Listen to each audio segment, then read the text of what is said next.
Apa kabar pemirsa TV Parlemen dimanapun Anda berada, berjumpa lagi dalam program TVR 17 bersama saya Vincent Aldi. Dan tepat pukul 17 waktu Indonesia Barat kami hadirkan kepada Anda sejumlah informasi paling baru dan menarik seputar kinerja dan kegiatan DPR RI yang telah disajikan oleh redaksi TVR Parlemen. Dan pemirsa TVR Parlemen, inilah TVR 17 selengkapnya.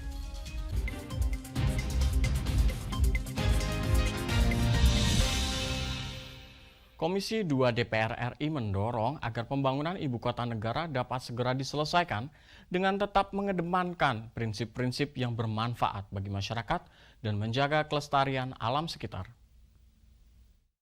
Panja RUU IKN Komisi 2 DPR RI bersama pemerintah telah menyetujui 4 isu pokok perubahan beserta daftar inventarisasi masalah atau DIM dalam revisi Undang-Undang IKN. 8 fraksi dan pemerintah sepakat membawa revisi Undang-Undang IKN ke sidang paripurna DPR RI untuk disahkan menjadi undang-undang baru.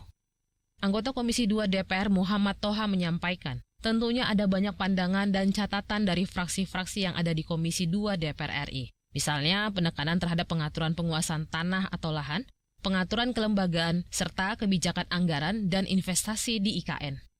Penguasaan tanah, ya.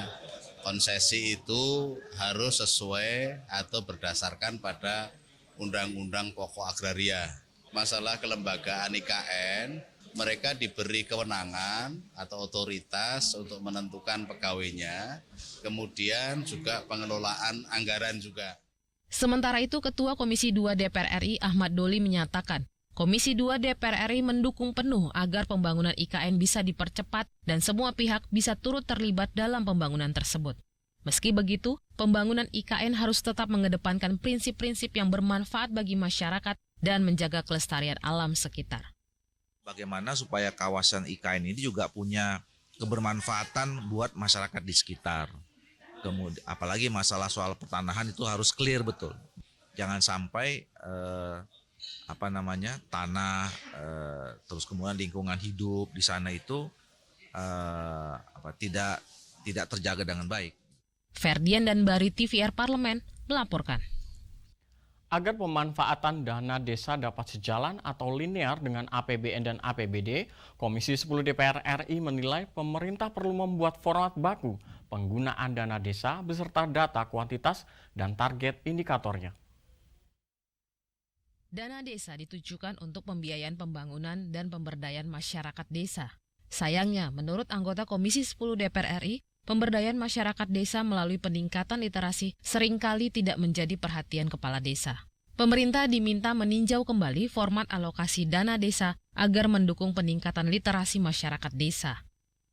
Menurut Ferdiansyah, pemerintah perlu membuat format baku penggunaan dana desa beserta data kuantitas dan target indikatornya, termasuk program pemberdayaan masyarakat desa dengan peningkatan literasi. Dengan begitu, pemerintah bisa mengukur pemanfaatan dana desa sejalan atau linear dengan APBN dan APBD.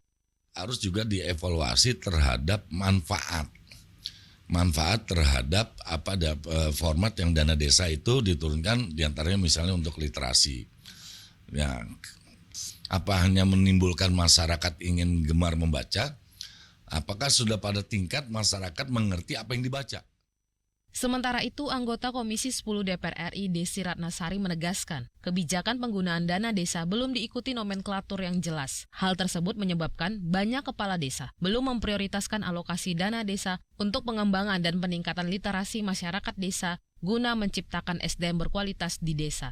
Saya masih belum melihat ada konteks kebijakan dengan fakta di lapangan, dengan nomenklatur yang memang menjurus kepada arah pendidikan desa yang berkualitas. Sebutannya masih pemberdayaan masyarakat. Pemberdayaan masyarakat bisa diterjemahkan oleh kepala desa masing-masing sesuai dengan background pendidikannya, sesuai dengan pemahamannya bisa jadi berbeda. Tidak seperti apa yang Bapak paparkan menurut saya dalam konteks peningkatan literasi. Adila dan Bondan TVR Parlemen melaporkan. Komisi 8 DPR RI berharap kesejahteraan ibu dan anak dapat diatur secara jelas dalam rancangan Undang-Undang Kesejahteraan Ibu dan Anak atau KIA karena selama ini belum ada undang-undang yang mengatur secara rinci terkait hal tersebut. Pembahasan RUU Kesejahteraan Ibu dan Anak atau KIA terus berproses di Komisi 8 DPR RI yang berfokus pada kepentingan ibu dan anak sebagai satu kesatuan. RUU KIA diharapkan bisa memberikan perlindungan dan jaminan kesejahteraan menyeluruh bagi ibu dan anak. John Kennedy menyebut, terjadi pembahasan alot saat menentukan definisi anak. Komisi 8 DPR RI tidak ingin RUU KIA tumpang tindih dengan undang-undang terkait anak lainnya, sehingga perlu kesesuaian.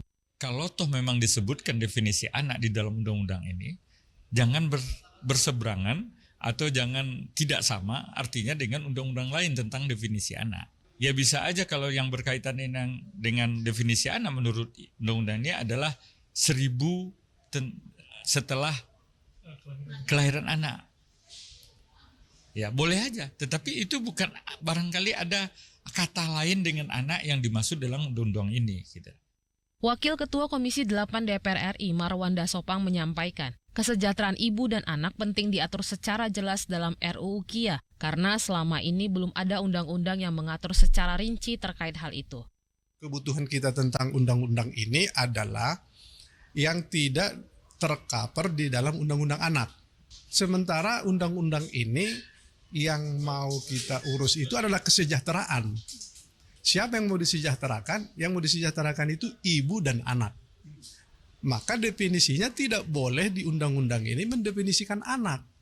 Kalau didefinisikan anak nanti terjebak dengan undang-undang anak. Yang mau didefinisikan itu adalah kesejahteraan. Oki dan Teddy, TVR Parlemen, melaporkan. Pemberian pernyataan modal negara atau PMN seyogyanya harus sesuai dengan asas peraturan perundang-undangan, yaitu badan usaha milik negara atau BUMN yang mampu memberi manfaat kepada negara dan masyarakat. Dan informasinya akan kami hadirkan sesaat lagi pemirsa, untuk itu tetaplah di TVR 17.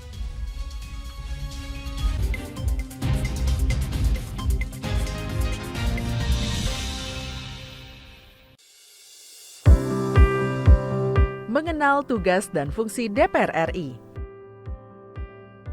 Dewan Perwakilan Rakyat atau DPR adalah lembaga negara yang mewakili aspirasi rakyat.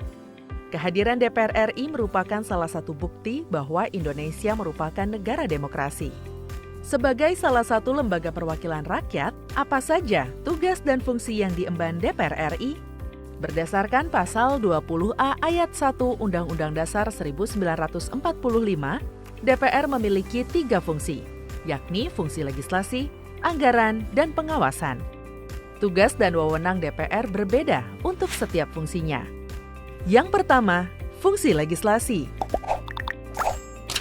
Menyusun program legislasi nasional atau prolegnas, menyusun dan membahas rancangan undang-undang, menerima rancangan undang-undang yang diajukan oleh DPD, membahas rancangan undang-undang yang diusulkan oleh Presiden ataupun DPD, menetapkan undang-undang bersama dengan Presiden, menyetujui atau tidak menyetujui peraturan pemerintah pengganti undang-undang yang diajukan oleh Presiden untuk ditetapkan menjadi undang-undang.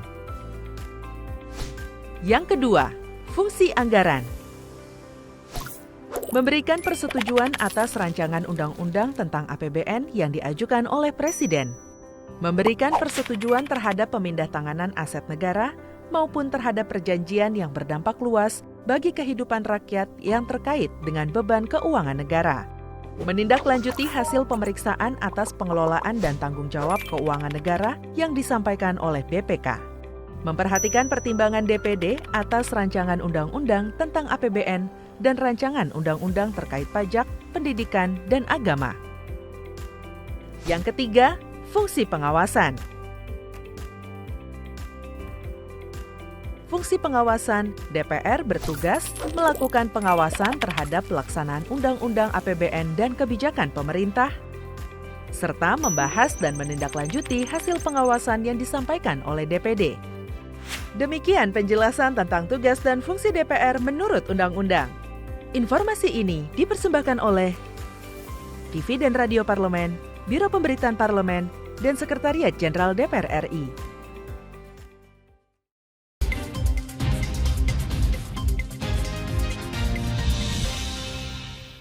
Kembali di TVR 17 pemirsa, DPR RI berharap PMN yang diberikan kepada BUMN harus dapat memberikan dorongan pertumbuhan dan memberikan keuntungan bagi negara. Namun jika tidak memberikan keuntungan bagi negara, maka pemberian PMN sebaiknya dialihkan untuk hal yang lebih bermanfaat. DPR RI juga menilai jika selama ini BUMN hanya bertahan hidup dengan pemberian PMN, namun tidak memiliki konsep bisnis yang jelas dan menguntungkan, lebih baik pemberian PMN tidak diperpanjang lagi daripada menabrak semua aturan yang ada. Dan untuk mengetahui informasi selengkapnya, mari kita simak laporan mendalam yang telah dihimpun oleh tim redaksi TVR Parlemen dalam segmen editorial Parlemen berikut ini.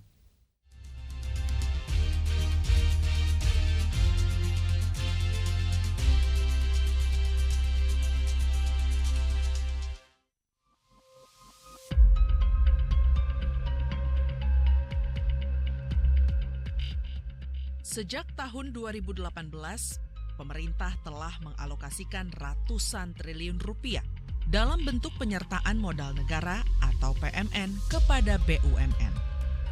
Tujuan awal pemberian PMN ini adalah untuk mengembangkan BUMN, memperkuat ekonomi nasional, dan meningkatkan pelayanan publik. Namun, hingga saat ini, pertanyaan yang patut diajukan adalah, mengapa investasi besar ini belum memberikan hasil yang signifikan bagi negara? Setiap tahun pemerintah mengalokasikan anggaran pembiayaan investasi kepada BUMN. Berdasarkan data dari nota keuangan, pada tahun 2018, pembiayaan investasi atau PMN kepada BUMN hanya berjumlah 3,6 triliun rupiah. PMN yang digelontorkan terus meningkat setiap tahunnya, hingga mencapai 71 triliun rupiah pada tahun 2021, meski menurun di tahun-tahun berikutnya. Sementara itu, dalam rapat kerja dengan Komisi 11 DPR RI pada September 2023, Menteri Keuangan Sri Mulyani menyampaikan penambahan PMN dalam APBN 2023 dan RAPBN 2024 kepada sejumlah BUMN. Penambahan PMN dalam bentuk tunai sebesar 42,8 triliun rupiah di APBN 2023 diberikan kepada 5 BUMN, yaitu PT Hutama Karya, PT Perusahaan Listrik Negara atau PLN, PT Sarana Multigria Finansial, PT Land Industri, dan Airnav Indonesia. Sedangkan dalam RAPBN 2024, PT Hutama Karya direncanakan menerima PMN sebesar 18,6 triliun rupiah, PT Bahana Pembinaan Usaha Indonesia sebesar 3,5 triliun rupiah, dan PT Wijaya Karya sebesar 6 triliun rupiah yang akan dicairkan pada triwulan pertama 2024.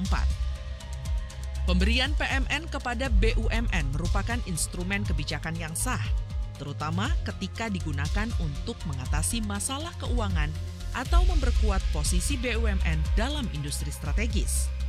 Namun, dalam kasus di mana PMN belum memberikan hasil yang memadai, harus ada evaluasi yang cermat. Penting untuk dinilai apakah PMN yang diberikan mencapai sasaran yang telah ditetapkan sebelumnya. Jika tidak, perlu ada perubahan strategi yang lebih efektif.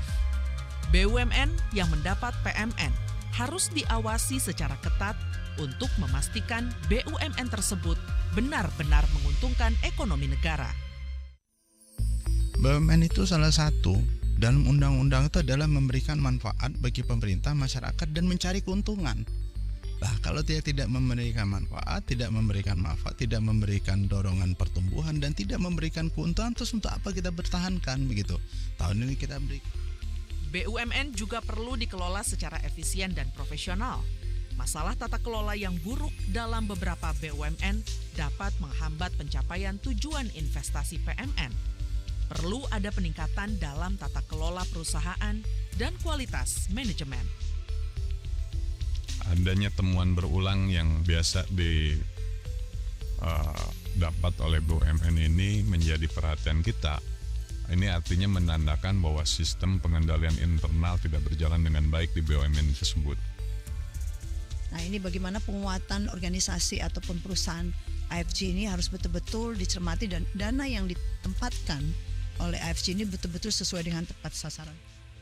Dalam menghadapi masalah ini, pemerintah harus berkomitmen meningkatkan transparansi, akuntabilitas, dan tata kelola BUMN yang lebih baik.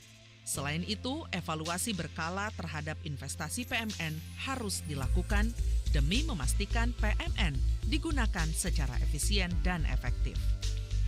Pemberian PMN kepada BUMN adalah langkah yang serius dan strategis untuk menggerakkan ekonomi dan pembangunan nasional.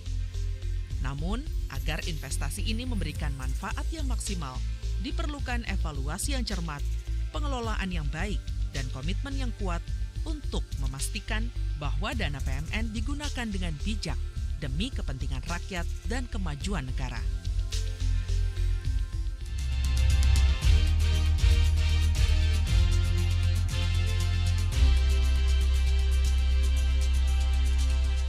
Presiden Joko Widodo menginstruksikan Kepala Badan Urusan Logistik atau Bulog, Budi Waseso, untuk melakukan operasi pasar agar harga beras di pasaran menjadi stabil.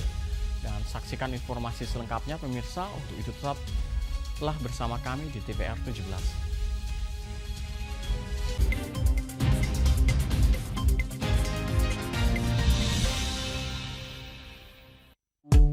DPR RI memiliki fungsi diplomasi dalam menjalankan politik luar negeri sesuai dengan pasal 116 Undang-Undang MD3. Kontribusi aktif BKSAP DPR RI memainkan peranan penting dalam memenangkan persaingan global melalui IPU, IPA, IPPF, IPA, dan PUIK.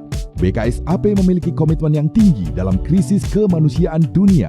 Fungsi diplomasi dijalankan untuk mendukung upaya pemerintah dalam melaksanakan politik luar negeri.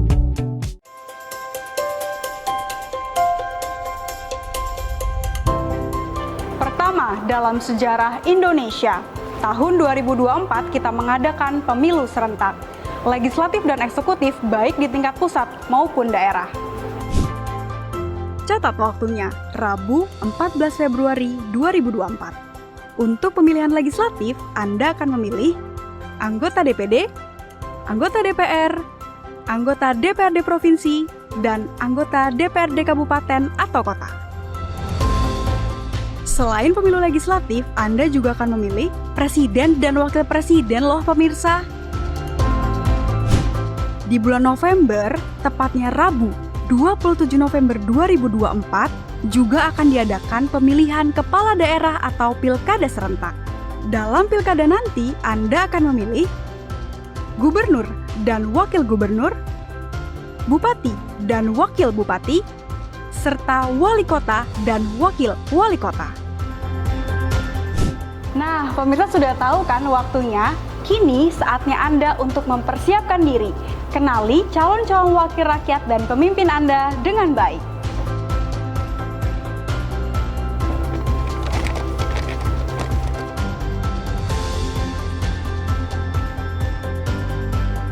Jangan sampai kesempatan untuk memilih calon wakil rakyat dan pemimpin Anda terlewat begitu saja. Ayo ramaikan pesta demokrasi pemilu 2024 dengan meriah. Demi masa depan bangsa Indonesia.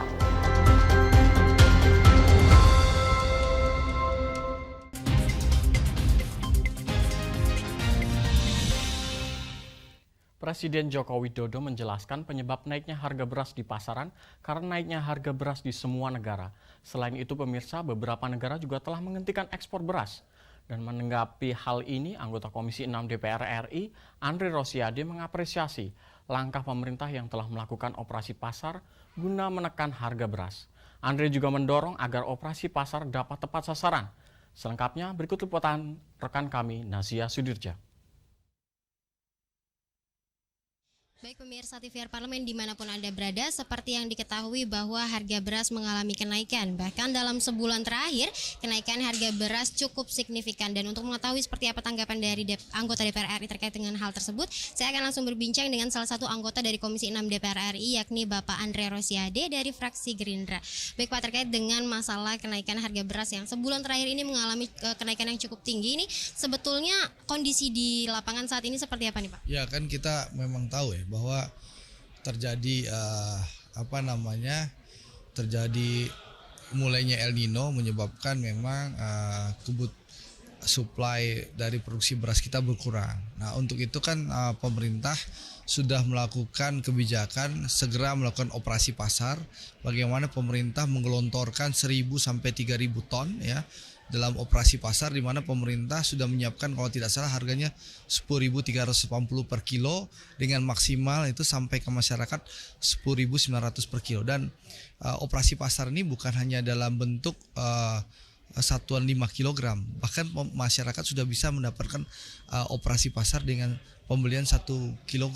Saya rasa ini langkah tepat oleh pemerintah untuk memastikan masyarakat bisa mendapatkan harga beras secara murah.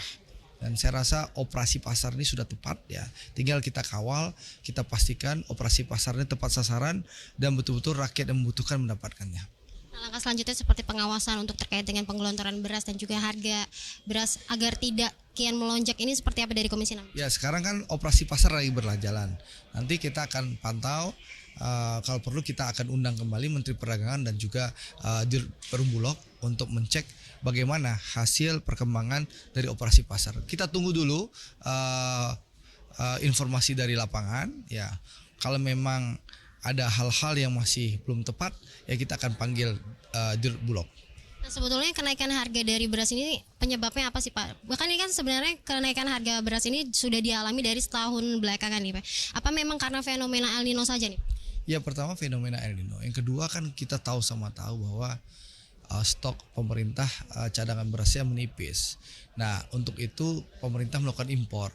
Karena kalau pemerintah mempunyai stok beras yang cukup di gudang-gudang Bulog, kita tahu juga bahwa pemain-pemain yang spekulan beras juga tidak berani karena pemerintah bisa mengguyur pasar dengan beras Bulog. Nah, permasalahan sekarang kita juga tahu bahwa stok pemerintah juga terbatas. Ini yang kita harus pastikan bahwa selain pemerintah melakukan operasi pasar, pemerintah harus memastikan gudang-gudang Bulog terisi penuh.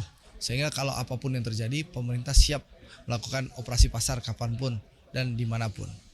Udah cukup kali ya beras. Dan terakhir nih Pak, kalau tindakan terkait dengan para pemain-pemain yang memainkan harga beras ini seperti apa? Ya kan ada Satgas Pangan ya. Dari keterangan yang kita dapatkan dari pemerintah punya Satgas Pangan. Saya rasa ya tidak ada salahnya pemerintah menginstruksikan, memastikan Satgas Pangan ini bisa bertindak tegas. Kalau perlu para spekulan ini dipidanakan saja supaya masyarakat tidak dirugikan. Terima kasih Pak atas waktunya. Baik pemirsa TVR Parlemen, itu tadi wawancara saya dengan Bapak Andre Rosiade terkait dengan kenaikan harga beras yang saat ini tengah dialami di Indonesia. Tadi juga disampaikan bahwa kenaikan harga beras ini tidak hanya disebabkan oleh fenomena El Nino yang tengah melanda Indonesia, tetapi juga terkait dengan pasokan beras di Indonesia yang kurang mencukupi. Tadi juga disampaikan bahwa Komisi 6 DPR RI mengapresiasi Menteri Perdagangan yang melakukan operasi pasar ke sejumlah pasar induk di Indonesia untuk menggelontorkan beras dan mencukupi kebutuhan beras di Indonesia. Itu saja yang dapat saya laporkan terkait dengan kenaikan harga beras. Saya Nazia Sudirja melaporkan untuk TVR Parlemen. Selanjutnya pemirsa, apa saja yang menjadi topik perbincangan di media online pada hari ini? Usai jeda, tetaplah di TVR 17. Mengenal tugas dan fungsi DPR RI. Dewan Perwakilan Rakyat atau DPR adalah lembaga negara yang mewakili aspirasi rakyat. Kehadiran DPR RI merupakan salah satu bukti bahwa Indonesia merupakan negara demokrasi. Sebagai salah satu lembaga perwakilan rakyat, apa saja tugas dan fungsi yang diemban DPR RI?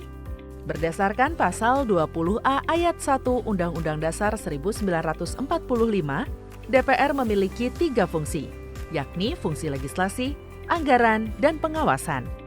Tugas dan wewenang DPR berbeda untuk setiap fungsinya. Yang pertama, fungsi legislasi. Menyusun program legislasi nasional atau prolegnas, menyusun dan membahas rancangan undang-undang, menerima rancangan undang-undang yang diajukan oleh DPD, membahas rancangan undang-undang yang diusulkan oleh Presiden ataupun DPD, menetapkan undang-undang bersama dengan Presiden, menyetujui atau tidak menyetujui peraturan pemerintah pengganti undang-undang yang diajukan oleh Presiden untuk ditetapkan menjadi undang-undang. Yang kedua, fungsi anggaran. Memberikan persetujuan atas rancangan undang-undang tentang APBN yang diajukan oleh Presiden. memberikan persetujuan terhadap pemindahntanganan aset negara maupun terhadap perjanjian yang berdampak luas bagi kehidupan rakyat yang terkait dengan beban keuangan negara, menindaklanjuti hasil pemeriksaan atas pengelolaan dan tanggung jawab keuangan negara yang disampaikan oleh BPK, memperhatikan pertimbangan DPD atas rancangan undang-undang tentang APBN dan rancangan undang-undang terkait pajak, pendidikan, dan agama. Yang ketiga, fungsi pengawasan. Fungsi pengawasan, DPR bertugas melakukan pengawasan terhadap pelaksanaan Undang-Undang APBN dan kebijakan pemerintah, serta membahas dan menindaklanjuti hasil pengawasan yang disampaikan oleh DPD. Demikian penjelasan tentang tugas dan fungsi DPR menurut Undang-Undang. Informasi ini dipersembahkan oleh TV dan Radio Parlemen, Biro Pemberitaan Parlemen, dan Sekretariat Jenderal DPR RI.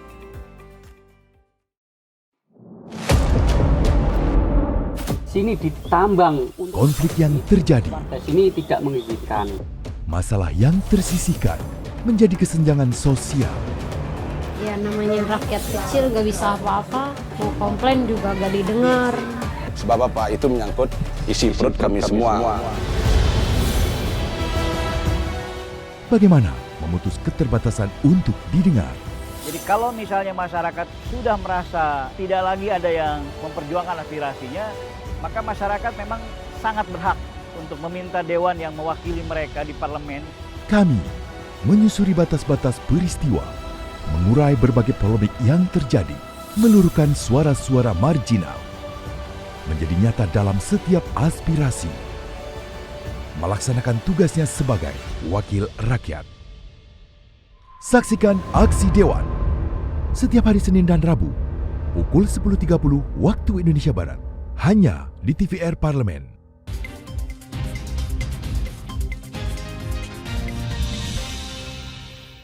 Kembali di TVR 17 pemirsa, kali ini kita akan masuk ke segmen media nasional. Dan mari kita simak isu apa saja yang menjadi sorotan media serta tanggapan dari jumlah anggota Dewan bersama rekan kami, Rini Reski.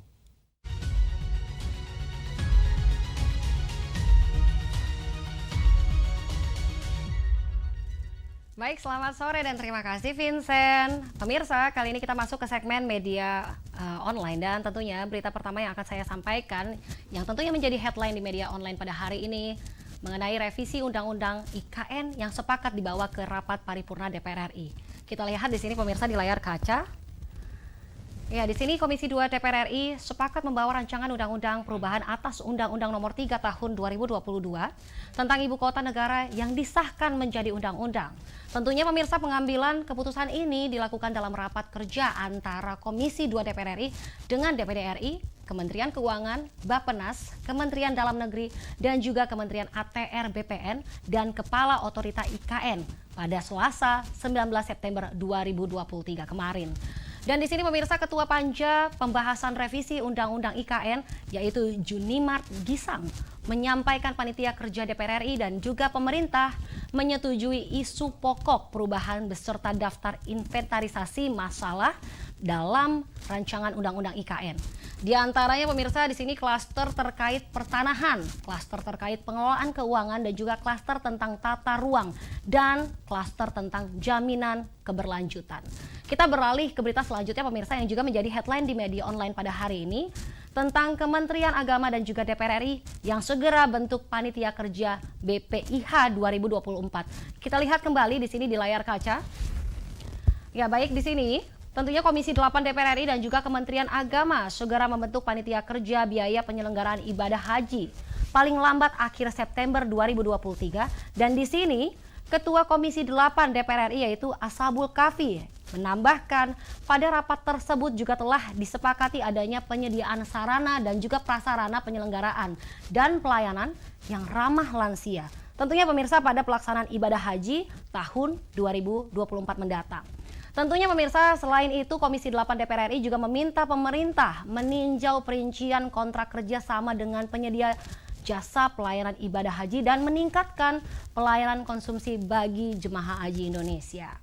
Baik pemirsa, itu tadi headline di media online pada hari ini yang saya sampaikan terkait dengan revisi Undang-Undang IKN yang sepakat dibawa ke rapat paripurna DPR RI, serta Kementerian Agama dan juga DPR RI segera membentuk panitia kerja BPIH tahun 2024. Sekian dari saya Rini Reski, kembali ke rekan Aldi. Terima kasih, selamat sore.